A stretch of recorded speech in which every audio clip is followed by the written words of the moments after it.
It's a sensual experience, that scenery rushing by and leaning and feeling the G-forces and all that.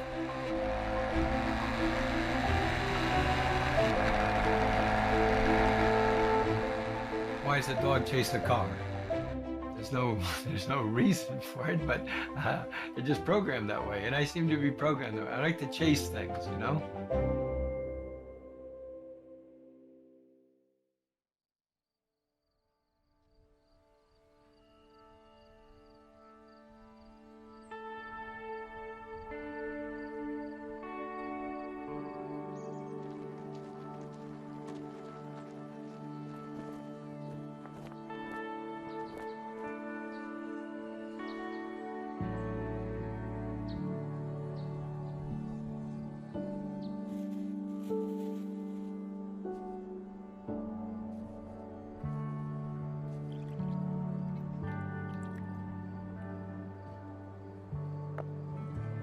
It's generally quite a popular track. It's considered quite challenging. There's a couple of blind corners where you sort of have to aim to where you want to go before you can see where you want to go, you know, which is always fun. And there's a fair amount of elevation change, which most people consider a plus. Yeah, it's good.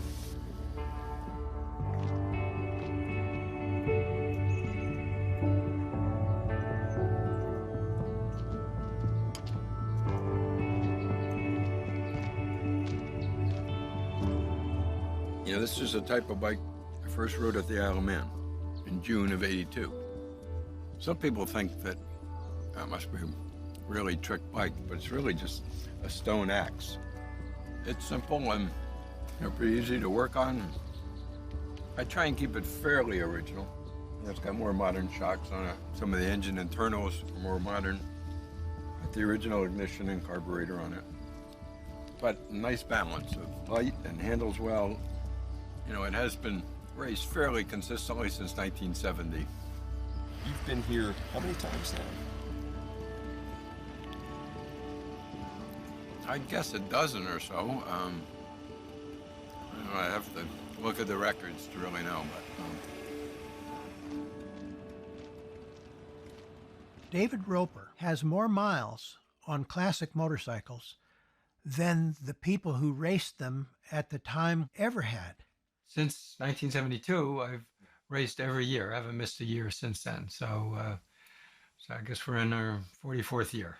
He's been in countless TTs. He's been in countless vintage races all around the world. He knew how to process information, and he was very methodical. He wanted to go racing. He wanted to have a battle with someone. To me, it's a nice combination of the physical and the cerebral, because it takes a lot of thought, both preparing the bike and riding it. And I like situations that are in flux, that a lot of parameters are changing at the same time, and you've got to make a lot of sort of instantaneous decisions. He is a treasure of knowledge about these motorcycles and what it is to ride them. One of the major passions of my life has been Team Obsolete, and we have been the major player in the sport of historic racing motorcycles. Got hooked up with Rob Iannucci in Team Obsolete in 1978. He asked me to ride one of his bikes. And the vintage racing had grown at that point where you could stay busy just doing the vintage racing.